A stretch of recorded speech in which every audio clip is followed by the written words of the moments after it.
So good evening and a warm welcome to all our webinar participants today. My name is Krish Buchet and I'm joined by Sophie Schmitt. A few words about ourselves before we move on to our guest speaker. I'm an engineer with an MBA from INSEAD, currently working in the field of post-merger integration. And I'm also the president of the Silver Economy Club at INSEAD. I watch the silver economy space with great interest as the ecosystem is very, very fragmented at the moment. And as the number of actors continue to grow, there will bound to be quite a bit of consolidation. And my role, therefore, would be to help companies work well with their acquisitions to be able to bring value to their silver customers. So that's me in a nutshell. Sophie, over to you. Yes, thank you. So I'm the founder of Seniosphere. It's a consulting group specialized in strategy and marketing for the 50 plus. I've been working in the area for the last 16 years. We were really pioneering in marketing and strategy. And so we have been exploring this great phenomenon of aging of the population. Back in 2006, it was a niche. It was early adopters, very few companies being interested by this phenomenon, and this has completely changed. And this is why it makes sense today to really think that it becomes a big economy, and we have to think about it. Thank you very much, Sophie. Now let's move on to our guest speaker. For those of you who have yet to learn about our guest speaker, well, he is the newly appointed Chief Scientific Officer for Renault. He was the CTO and Senior Vice President of Innovation for Samsung Electronics, directed Siri at Apple, was the Chief Technologist at Hewlett-Packard, and co-founded a number of startups in the Silicon Valley. While conducting research at SRI International, he was involved in the creation of Nuance Communications, now the world leader in speech recognition, recipient of Légion d'honneur, the highest order of France, and member of its National Academy of Technologies. He holds degrees in mathematics and computer science from the University Pierre et Marie Curie in Paris, and earned a PhD in computer science at the École Nationale Supérieure des Télécommunications de Paris. He is the best-selling author of the book, There is No Such Thing as Artificial Intelligence, holds dozens of patents, and I'm hoping he'll share a couple with us, and is recognized as one of the top 100 most influential French developers in the digital world. He is none other than Dr. Luc Julia. Welcome, Dr. Luc Julia, to our webinar today. It's a pleasure to have you with us today. Thank you. Yeah, now, it's a pleasure to have you with us today. Just a few housekeeping rules before we start our chat. First of all, we have to end the webinar at 7 p.m. sharp, as Dr. Julia has a train to catch. There will be a question and answer session towards the end of the fire chat. So please feel free to type your questions in the chat box, and we will ask Dr. Julia about this. And so, Krish, up to you now. All right, so moving on to the fireside chat, I'd like to open today's fireside chat with something highly controversial, like, for example, the title of your book. There is no such thing as artificial intelligence. It's quite a bold statement to make, and yet coming from you, no doubt, it must be comforting for many who worry about their jobs and lives being taken over by machines. And yet I can't help but think that with the rapidly aging population in the developed economies, Europe and USA being one of them, with China following suit very rapidly, artificial intelligence must have serious application in the silver economy. So when you talk about how AI and machine learning can be leveraged for preventive medicine, for example, how AI can be used to render everyday life more comfortable, what are your views on this, and how can AI be leveraged in the silver economy? Yeah, okay. Bear in mind, the silver economy is defined as the economy of services and products for people aged 55 and above. That's the definition. Please. Okay, so I mean, first of all, about the title of the book and what it means, you know, when I say that there is no such thing as AI, I mean, there is no AI that is the one that is universal, right? So I mean, the issue is with AI is its name, right? So basically, people, are thinking that those machines could be smarter than we are, we the humans, right? So and this is the main issue. So when I say that, I say that there is no AI that is the Hollywood AI. The one that is coming from the movies, the one that is the Terminator AI, the one that is the her AI, right? So those AI, they cannot exist and they will never exist. Now, I mean, there are multiple AIs. Okay, so and of course, I'm working on AI for the past 30 years now. So hopefully there is some kind of AI, because otherwise, I wouldn't have done anything in the past 30 years. So there are multiple AIs, and the way I want to talk about AI, when I talk about it, I want to say that it's a big toolbox, right? It's a big toolbox with a lot of tools. And it comes back to your question about how are we going to use AI, for the silver economy, or for anything else. Is that those tools are going to be very, very practical and very interesting and very important for a lot of people. So there are multiple AIs, and there are multiple ways to apply those tools to a lot of different domains. When we are talking about the aging world, basically, we are talking about difficulties to move around. We are talking about of course, medical issues. We are talking about all those things, and AI is going to be very, very practical and very interesting in those areas. So my three favorite ones, actually, my three favorite areas, are going to be the medical area, and we know that, for instance, in medicine, and specifically in imagery, in medical imagery, we saw a lot of progress in the past few years, thanks to AI, thanks to vision in particular.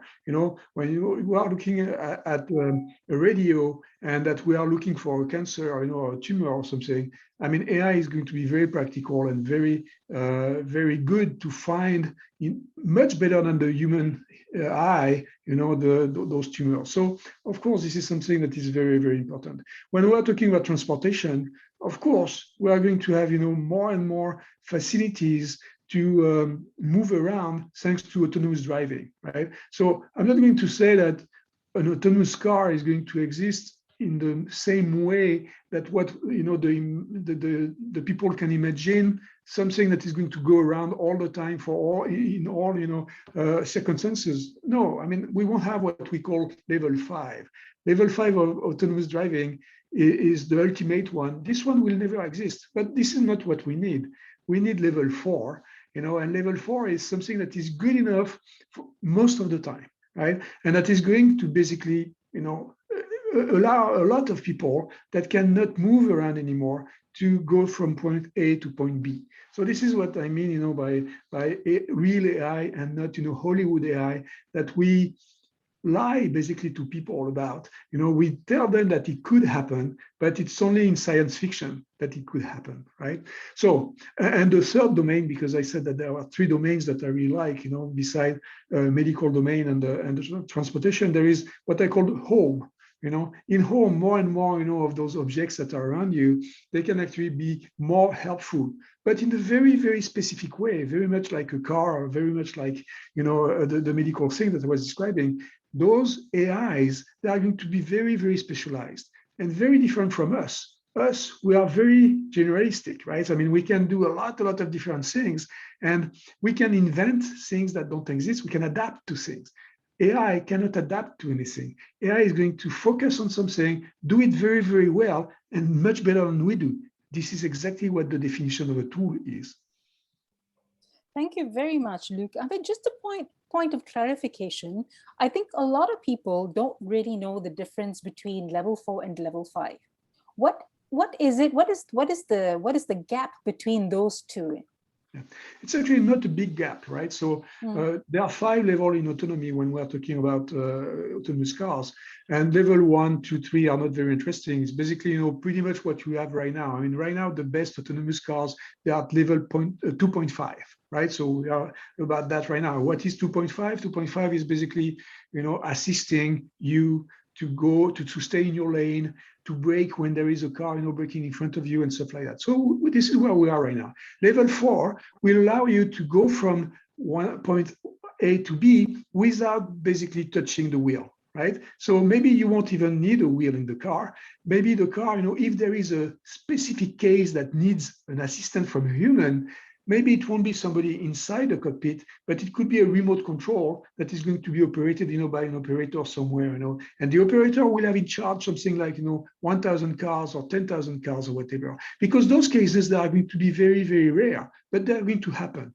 Level 5, we say we will never have any human intervention because the car can take, any case and they will be able to take care of any situation. And this is what is a lie, because there will always be a situation somehow, somewhere where we humans, could adapt, could take a decision, but the car, because it's based on AI, and AI basically is two folds, right? It's logical and statistical. So the logical piece, it's rules that we are giving to the car, and the statistical is cases that the car saw before. It's based, on basically history.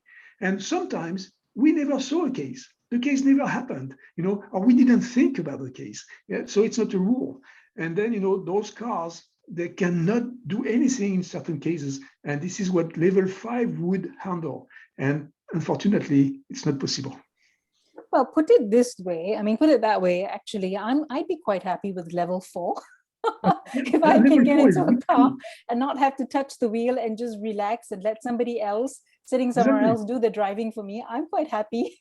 And frankly, level 4 is going to be wonderful for a lot of reasons. It's going to be much less accidents anyway, because level 4 is going to be much better than we are, in the sense that, it will prevent most likely 90% of the accidents, 90% of the deaths on the road. The reality is that us, when we drive, we don't pay attention all the time. Sometimes we text a little bit, sometimes we drink a little bit. The reality is that we are not good at driving, right? The car can be much better in most of the situations because, it has a better perception. It has, a better reaction time. It could be much better it will be much better than us in most of the cases, but not all the cases. And by when will we have the level 4? It's very difficult to say, right? A lot of people were fantasming a few years ago. In 2018, people were saying, we will have level 5 in 5 years. It was obviously BS, right? Because, bottom line is that, as I said, it will never happen. But maybe, we will be close to level 4 in 5-10 years, maybe. So okay. It's the 2030 version. Is the 2030 car of the future, level 4. Okay, that's interesting. So aging baby boomers will be able to benefit from it. Yeah, exactly. And again, this is exactly what we want. We want assistance. The reality is that, we need assistance. So, yeah. Well, what are some of the risks you think this technology poses for the silver economy? When I say this technology, artificial intelligence, off the top of my head, I can think of the introduction of bias into the system. For example, we've heard of machine learning programs picking up racial or gender bias. Could they, for example, be picking up age bias against the silvers, for example? Yeah, of course, this is a danger. The reality, as I said, there are two types of AIs, right? So there is the logical one and the statistical one. The statistical one, is basically what we call machine learning and deep learning, right? So it learns on data that is, by definition, historical data, right? And the reality is that history, doesn't match all the time the current state of the society, right? So for instance, there is a very interesting case about 1 year ago, there was this credit card that was done by Apple, right? And it happened that women in the same situation as men, in terms of education and jobs and everything, women were getting half of the credit of men. It doesn't make any sense, of course, right? Today it's unacceptable, but the reality that historically, women were getting half of the credits of men. And so the program, because it was trained on the historical data, gave with the data that was given, at the time of the award, was given, half of the thing. So of course it's biased data because it's, the history that is not today, but, we need to be careful. So the issue of that is that we need to understand first that it's possible. So we need to understand how the technology works. We need to understand that there are some racial, some sexual, a lot of different biases that can exist. The issue is that when we realize that, when we learn that, is that we need then to rebalance the data. And okay. What does that mean to rebalance the data? Can you hear me? Yeah. Yes. You froze for a bit, but you're back. Yes. Okay. So we need to be careful and we need to rebalance the data basically. And rebalancing the data, what does that mean? It means to add our own bias, and it means that we are going to bias the data ourselves. So this is where ethics is very, very important, because you need to have your own ethics in order to be careful, when you rebalance the data. So the danger is really, with this statistical AI, the danger is really to not understand how it works and rely too much on data without looking at the data. Mm. So indeed, in fact, when we are designing things for the silver economy, we do indeed have to do quite a bit of work in terms of how the AI is responding to the silvers and understand whether the reaction is a biased reaction or not. Indeed. Sophie? Yeah, so we discovered that you built your first robot when you were 9. And since then, there has been a lot of interesting developments, especially in Japan, which has a huge silver economy on robotics. And as far as we know, China has shifted its attention to robotics as well. It's faced a rapidly growing aging population. So we are talking about robots, the cleaner, exoskeleton, companions, medical assistants, to name a few. How real are they today?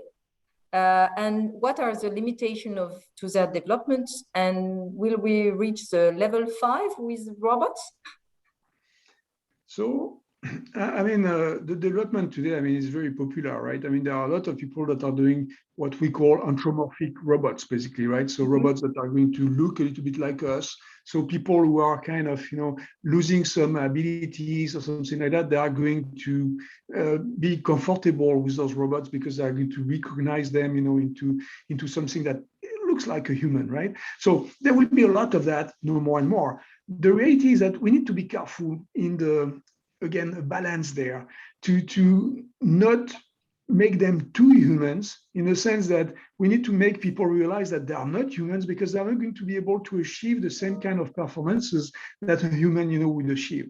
So if this is what level 5 for a robot would be, again, we won't reach level 5, because humans are going to be able to be compassionate, be able to do a lot of things that cannot be really taught to a robot, right? So this is something that we have to keep in mind. Now, if we do some kind of more cartoonish kind of robots, that those do not look that real, but are going to have, those big eyes that are going to be, that is going to give some affect and stuff like that. This is going to be very interesting. And this is something that we should continue to develop. And there is a lot of progress to be done yet, in terms of conversation and stuff like that.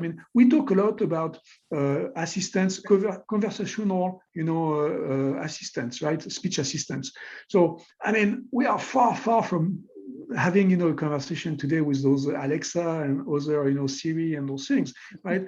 So we are going to have something that is better and better, but we are still far. So there is still a lot of work to do. Timing, I think that basically this kind of development is going to be pretty much infinite, right? We can always add a little bit. So from an ethical point of view, it sounds to me like you don't think that having a robot that looks and sounds and feels exactly like a human is the right thing to do. Yeah, I think that it's a lie, to do that. So it depends on the circumstances, if for any reason, for instance, I don't know, Alzheimer patients, do need to have something that is going to be more real. Maybe it makes sense, to present them this thing, and it's going to take, less toll on the real people that would have to take care of them, right? So maybe in some circumstances, it does make sense. But in general, for people who have their all their abilities, I think it would be a lie to present something in front of them, that totally look like a human, speak like a human, but it's not a human. I think that ethically, yes, it's a lie and it's not good. But what can we expect them to do? Because you're talking a lot about appearance, but could a robot become a caregiver? Yeah, again, it depends, right? So there will be levels. I mean, most likely, if it's a caregiver that you need in order to have a conversation, not to be alone and stuff like that, what we see already a lot in Japan today, right? A lot of those robots today in Japan, they are basically to be there and to be a presence, and to have kind of a conversation. As I said, I mean, conversation is very limited, but that, can be a very interesting thing to do. Now, to have a robot potentially to remind you to take your pills, to have a robot to remind you to go around and to walk with you or something. I mean, we can have a lot of care. Now, the level of care is going to be different. We could imagine to have a robot giving you a shot. I mean, why not? But, then but there won't be a robot that is going to be able to do all the things that a real, caregiver could do next to you. Okay, understand. Now we know that you have quite a few years of substantial experience in voice technology. To cite the case in point, my grandfather-in-law, who's almost 100 years old, still plays the stock market. Unfortunately, he struggles with the implementation of voice tech by the banks. So how useful it calls into question the usefulness of this tech in the silver economy when both hearing and speech starts to fail. So what is being done to improve this tech to respond better to the needs of the silver generation? Yeah, I mean, this is a very specific, area there. I mean, the loss of hearing, I mean, there is, and besides, turning up the volume, I don't have much, advice there. But for the recognition part, so when you start to mumble a little bit the words, and have more difficulties, I mean, frankly, there might be some things that are possible to do. But the reality is that we have to look at ourselves. I mean, how does it work with ourselves? Do we have also issues, to recognize people who are mumbling? The answer is yes, we do. So if we do have, issues, most likely the robots, will have issues as well, right? So it's going to be very difficult to be sure that we understand 100%, those people. And we can adapt to their speech. And the thing also is that the adaptation is going to be gradual over time. So we can most likely follow a little bit, like we would do, and adapt little by little. But if the degeneration is too, important, I mean, the reality is that if we cannot understand, most likely the machine won't be able to do it as well. But isn't it possible to actually tailor this to a particular person? So if I understand how machine learning works, you can in fact train a specific set of machine learning to recognize a particular person's speech, but that takes time, but it can be done. Yep. So in fact, over a period of time, if someone starts investing time in training that machine learning, yep, that can be done, in fact. Yeah, that's correct. So, I mean, this is exactly what happened, with what happens with the Alexa and Siri and all those guys. I mean, today they do recognize, better and better, actually. I mean, and they adapt. For instance, in my case, they adapt to my French accent, right?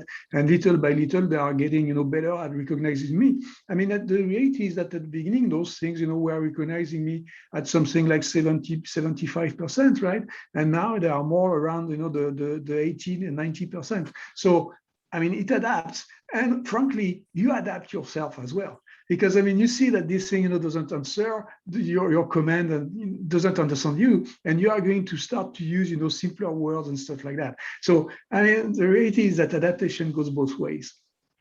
Yeah, absolutely. So there is indeed potential to actually work on this aspect so that we can actually, but I believe it has to be tailored to the individual. In fact. Yeah, it is. I mean, frankly, today, I mean, all those recognizers, they have your twin, if you will, that is up there in the cloud, and it is adapting yourself. It doesn't adapt everybody. It adapts yourself. And the reality also is that, like I was saying earlier, about better perception from the machines. I mean, the machine is going to do better with yourself, actually, that another human would have done. because I mean the capabilities of the machine on a very specific thing is better than us, you know, but it's only for this very specific area again. Yes, indeed, indeed. So in fact, what you say is very true. The Hollywood type AI actually doesn't exist because AI is very good when it comes to a very, very specific area. That's correct. Indeed, indeed, that's a very important message to get through to us. Now, I recently got the chance to speak to the CEO of Microsoft China about what they're doing in the silver generation and how their innovation is currently being influenced by this need. He spoke of some work that they're doing in IoT and connected objects, but I'm actually hoping that you have a more inspiring view of what tech companies are doing in this space and what the art of the possible is. Something, for example, from your experience at Samsung and Apple. Yeah, I mean, connected objects for me, you know, is very, very important. Obviously, I mean, I started to connect my house back, you know, in 1999. So, I'm connecting objects for more than 20 years. And today I have 19 objects, you know, in my home that are connected. So, but what are connected objects for me? I mean, what are they good for? I mean, again, they are just assistants, right? It means that they are going to do something that I don't want to do myself. Right. So when I have a light that is going to turn on automatically when I go to the bathroom, you know, it's a connected object that is an assistant, right? When I'm going to have a garage door that opens as soon as I drive up, you know, it's an assistant. So this is the kind of thing that those connected objects are going to be good at, not only scheduling some tasks, you know, that are going to happen all the time. And we are talking about taking pills earlier. Could be very well, you know, something that opens automatically with the pill that you need to take, you know. So it's going to be scheduled, or it could be event driven according to whatever, you know. If for instance, you know, I have a lot of windows in my home, and every day at 7 p.m. or when the sun goes down, you know, the shades go down. So this is the kind of thing that can be done automatically or can be done according to my orders, you know, and the command and control is going to be very interesting. And we come back to speech there, where speech is going to be interesting to command the subjects, because at the end of the day, those assistants, they are your assistants, and you are going to tell them what to do. But isn't that a bit dangerous, though? I mean, given that as you age and you start to lose some of your faculties, you might indeed give an object in your house the wrong instruction that could prove to be detrimental to you. It's always possible. I mean, the thing now, you know, if the objects and the community of objects become more and more intelligent, it means that they are going to be able to detect what is not the normal behavior, right? And so I believe that actually the danger is less than the improvement that it can bring. Yeah, okay, that's interesting. Yeah, but I think what in my view, what might happen is that because people tend to focus very much on the negatives and very often less on the positives, we might actually go on a witch hunt after a serious incident has happened somewhere, for example. Yeah, and you know, it happens all the time, as you said. I mean, today, when you see what happens in Arizona, for instance, you know, in the States, when you have people that are chasing the autonomous cars, autonomous, you know, with quotes. So, I mean, they are chasing those cars just to make them fail, right? I mean, and they are, you know, driving in front of them, running in front of them, just to see that they can make them fail. So yes, of course, we have always tendency, you know, to try to show that the technology is not as smart as we are, which is true. So I mean, for me, there is no need to do those stupid things. But the reality is that, you know, at the end of the day, people will find out that those objects, those things, they are going to be useful, and that, you know, they are going to come little by little, you know, in our lives. This is what happened, you know, with the smartphone and stuff like that. I mean, at the beginning, people were saying, why do I need a phone all the time in my pocket, right? And little by little, I mean, now it becomes something that you need all the time. I'm not sure. I don't think that I need it, but anyway, that's another story. Yeah, but it is also, to some extent, I like the idea of people running in front of the autonomous vehicles and trying to make it fail, because that's called stress testing the technology, right? Yeah, and sometimes it's actually stress testing themselves, because they can die actually doing that. So yeah, absolutely. Sophie, you have any questions? Yes, when you were at Samsung, you were responsible for the Smart Cane project. And I don't remember how old you were at the time, but definitely you were not 75. Tell me, did you have to put yourself in the shoes of a 75 years old, or how did you ensure that what you were designing would respond to the needs of this end customer? I mean, in those companies, when they are large, they have a lot of means, right? And so it means that we can afford to do a lot of user studies with real users, in those categories, whatever they are. So, of course, when we are targeting a certain population, being a country or being, age population or whatever, we are going to do the user studies and to be sure that our psychologists and other, ergonomists and whatever, they are going to basically come up with the right answers. I mean, it's a lot of, try and fail, but we put people in front of those potential objects, and we see their reaction, we see what it is. I mean, you can do it like that. So this is the Samsung way and a lot of the company's ways, or you can do it the Apple way, where especially, in the time of Steve Jobs, where Steve Jobs is right, and, Steve Jobs decides what people are going to do. Okay, wow, that's interesting. But there are some simulator which allow you to put yourself in the shoes of a 75 years old person. Would you like to do that? Just to have the experience and Yeah, I mean, of course, it's always interesting to see and to live whatever your customers are going to be able to do or not with your product. So yeah, of course. I mean, and you can simulate a lot of different things. I mean, you can simulate to go to space in the plane, right? So yeah, it's always good to feel the way you are going to impose the products to the people that you are building the products for. Yeah, indeed. I mean, it shows, in fact, there are two schools of thoughts when it comes to product development. There is the one school of thought that says we have to work very closely with the customer, identify their needs, and come up with something that is very well adapted. And the other school of thought is you don't know what you need, which is the Apple way, isn't it? You don't know what you need. Let me tell you what you need. And once you understand you need this, you will never be able to live without it.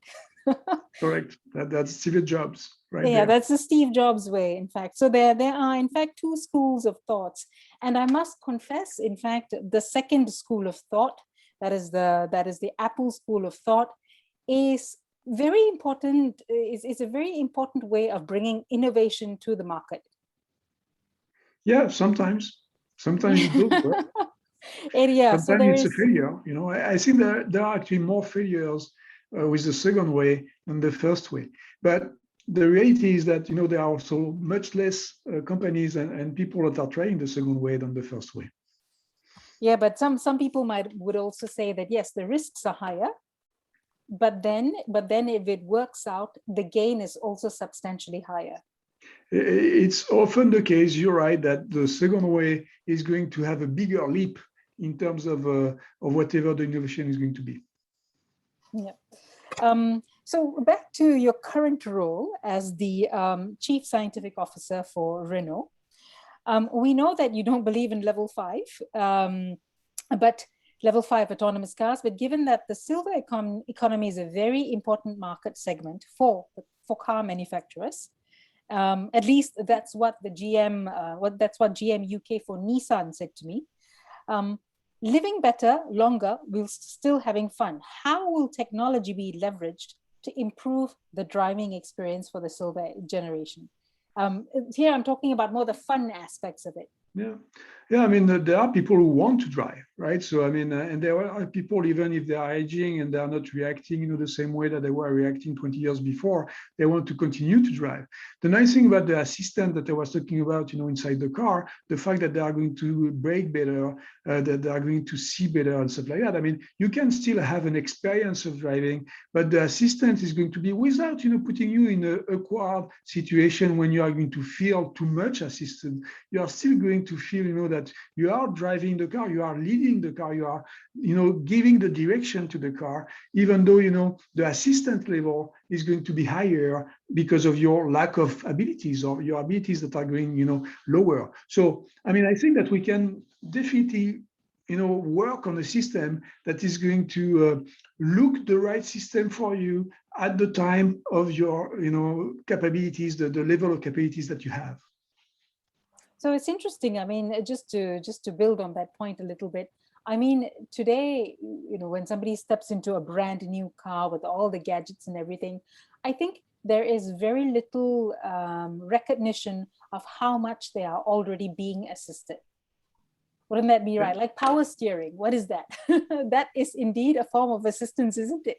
Exactly. This is what it is. So, I mean, that's why, I actually talk about AI. When I talk about AI and assistance, I'm saying it's not new. It's not in the 7 or 10 years, the past 10 years that it happened. I mean, we are doing assistance, for a long time. I mean, since the beginning of humanity is basically, we are, assisting people with tools. And so, yeah, I mean, there are several levels. It's becoming, more and more, I would say, integrated in the sense that the objects are getting able to assist yourself by collaborating more between each other. This is, what is getting more and more interesting, because this is what I call the multimodal assistance, right? It's not coming only from one way, it's coming from a lot of different ways. And it's actually very, very good for you, because you feel pretty good. I mean, in my home with my 219 devices, that are talking to each other and assisting me in all the tasks that I want to do, I'm very happy that they are talking to each other in order, to do whatever they are supposed to do to make me comfortable. But some people might start wondering, well, what is this thing doing to me? Is it watching me? They might start to get a bit suspicious. Of course, and this is why, education is very, very important. I mean, instead of, listening to people who are saying, I don't know what about AI, I mean, we should understand what it is, and we have the choice. And when I'm saying again and again that AI is just, a set of tools, I mean, those tools, they are exactly like a hammer, in the sense that we actually have the handle in our hands. We decide. The tools are not going to decide for us. We decide how much we want to be assisted. If it's not us, because we cannot decide, somebody is going to decide for us. But there is always a human in the loop somewhere. So we are creating those AIs, we are creating those tools. We are, we can use them the right way, which is the case of a hammer, the right way is to drive a nail. We can use them the wrong way. If I decide to hit your head with the hammer, it's not good, right? It's the wrong way, but I decide to do it. And the society is going to say it's not good. And the society is going to say, okay, we should have, ethics, we should have, rules, we should have regulation in order not to do it. So after that, this is a society that decides, but this is a society that has the handle in their hands. True. So without giving away too many secrets, so what do you think the car of 2030 will look like and feel like? We already know that there might not even be a steering wheel in the car. Maybe it will be fully electric by then. Yeah, or fully electric or hydrogen, or I don't know which way, but I mean certainly something that is going to be much better for the environment. And then I mean the reality is that you are going to be bored in this car if something happens, right? Because if you don't have to drive anymore, it means that you will have to do something else. So just imagine this car maybe as an extension of your of your living room, right? So this is something where you are going to be able to watch TV, or you are going to be able to entertain yourself with whatever you like. I mean, you are going to be able maybe to see the world around you in a much better way, or maybe you are going to be able to hide the world around you with some kind of VR. So, I mean, you can imagine a lot of things that are going to happen, but the reality, if you need to go from point A to point B, and that is going to be, 2 hours of driving or something between those 2 points, you are going to have to entertain yourself. So this cockpit, inside the cockpit, there will be most likely, a lot of different ways to entertain yourselves. Indeed. Sophie? Yes, we know that Renault is collaborating with the likes of Atos, Dassault Systèmes, STM Electronics, and Thales on Software Republic. What is it, and what could it offer to the Silver Eco and the aging population? Yeah, it was announced, in February this year, and I'm actually responsible for the Republic. So that's one of my jobs. It's an association of large companies. As you said, we are actually six. So there are actually 6 large companies now, and so the goal is to work on some technologies that are going to be good for all those companies and for the rest of the world, in order to put our strengths together and to create those new technologies that are going to be, in this case, software based, right? Because this is why it's called the Software Republic. So the goal is really to put the competencies from those different areas and different companies together in some specific projects in order to deliver some of those products.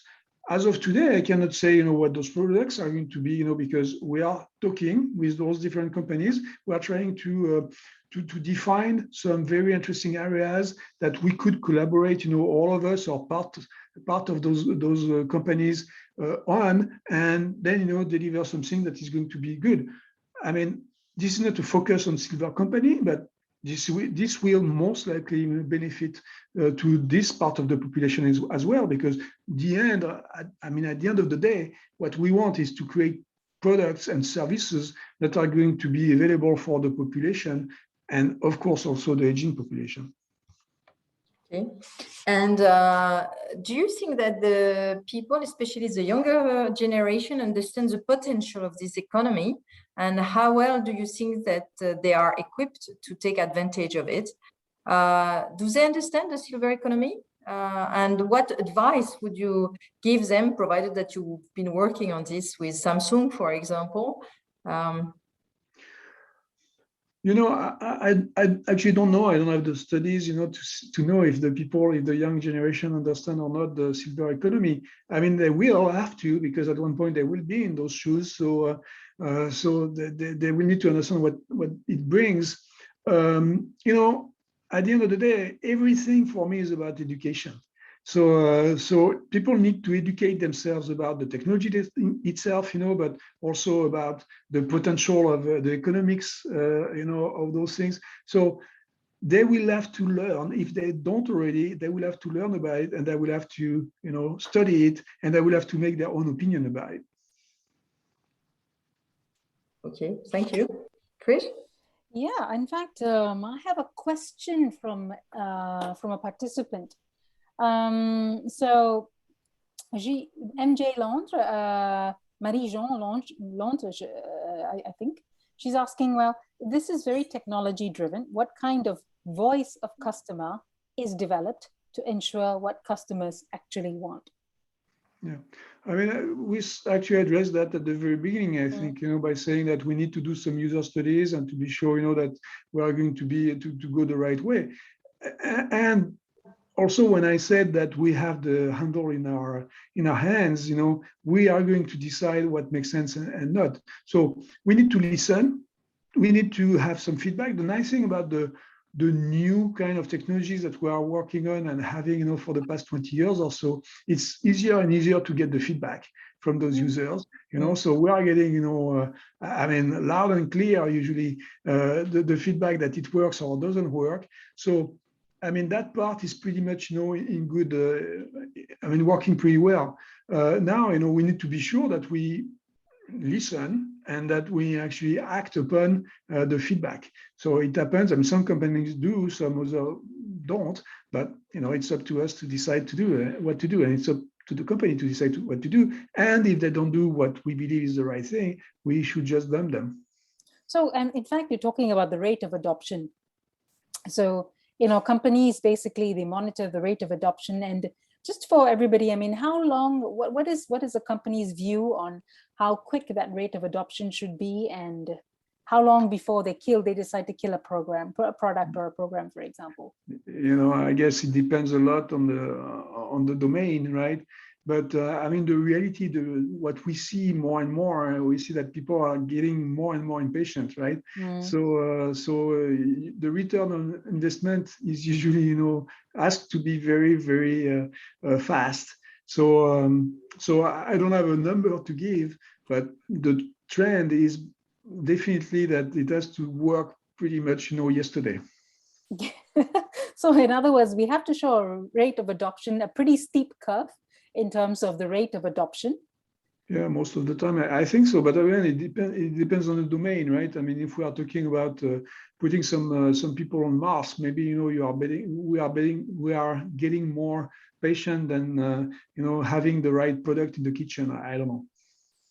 Yeah, I suppose there are not very many silver generation people, or maybe I'm wrong. Maybe there are quite a few silver generation guys who would be happy to make a trip to Mars in a very short period of time, because time is of the essence for them.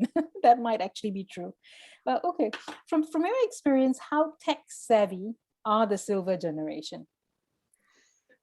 I mean, we often criticize, not criticize, but tell, that they cannot use technology, they cannot use internet, they cannot use the phone and something. But I mean, maybe it takes a little bit more time at the beginning to adopt the thing. But I mean, we see and we know that, the current silver generation, they are pretty much as much on the internet than, my kids are. So I think that the adoption is pretty high when it makes sense. Of course, maybe they are not too much on TikTok, I don't know, but on something that is going to be as useful as a cell phone or internet, I think that the adoption is actually pretty good. So you think it's going to be more need-based rather than aspirational, rather than aspiration-based? So like having an iPad 5-10 years ago was an aspirational thing. This is a cool technology. But yeah, I mean, today, I know a lot of old people with iPads, right? But that's true because it's a need, and it's, you see better the grandkids, on the bigger screen and whatever. So yeah, and definitely for me anyway, all the technologies, for old or young generation, it's on need based, because I mean, I don't want to use something that I don't care about, right? So so that should be the case. I mean, if it's just to follow a trend, I mean, that way, I think that you should think about yourself in this case. Well, I could think of something that is not necessarily on a need-based. Computer games, for example. That's not necessarily a need for the younger generation, I think. That's why they need to think about themselves. I think to some extent, yeah. And Sophie, final question from you. Yeah, what are the 2 innovations you see that will revolutionize the lives of the silver people, so aging population? Yeah, I mean, I'm going to go back to the medical one. I don't know if I have 2, but I have at least 1. So I'm sure that I was talking about statistical AI, right? And we are formed with DNA, right? And DNA is definitely also a statistical game. And I'm sure that we are going to find some very interesting combination of DNA that is going to help basically us to, age better. Let's say, I'm not going to say that we're going to become immortal, right? I'm not saying that, but I mean, age better is definitely something that I'm sure we all, want to do. So not become, people that cannot do anything anymore because, of some DNA degeneration, let's say. So I'm sure that AI is going to help a lot in this domain, because we are going to be able to find earlier, some things that are wrong in our DNA and stuff like that. So this is definitely something that is there. And the second one is going to be, again, also something that I talked about already. This is definitely to help transportation and to help, us to move around without having, some help from other people. And it's not definitely only a car. I mean, it can be something else, right? It can be also deambulators or whatever, that are going the to be the exoskeleton, or yeah, exactly. Yeah, or it can even be, in fact, drones that help to be the eyes and eyes of a person whose mobility impaired, for example. So there are indeed quite a lot of innovations there to look forward to for the silver economy. Yep. Okay. Now, I think we've got 5 minutes left before we have to terminate the call so that Luke can catch his train. So we're going to play a little game today. The theme is obviously silver economy. So I'm going to throw a series of pairs of words. I'm going to give you a pair of words. And for each pair of words, Luke, you have to pick the word that comes to you first. Okay, that appeals to you the most. Okay, ready? Okay, so silver economy. Remember the theme is silver economy. So problem or opportunity? Opportunity. Great. Autonomous or dependent? Autonomous. Conservative or adventurous?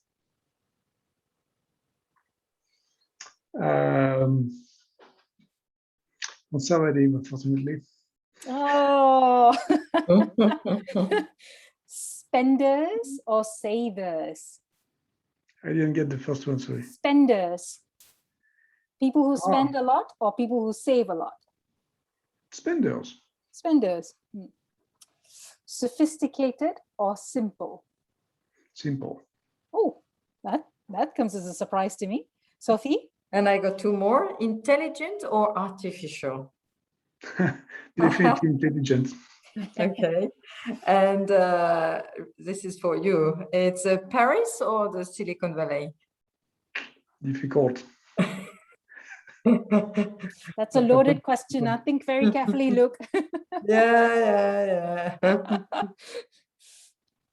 Or maybe you want to say Paris or Toulouse. Yeah. I want Not also. even this. No, that's Okay. fine. That was a loaded question anyway. We had it coming. Well, okay. Well, thank you very much, Luke, for your presence today and for your insights into the silver economy. I think I agree with you on quite a lot of things in terms of the possibility and the opportunity in the silver economy. I have to give a little bit more thought as to why you've picked simple over sophisticated, but maybe that's a subject for discussion on another day.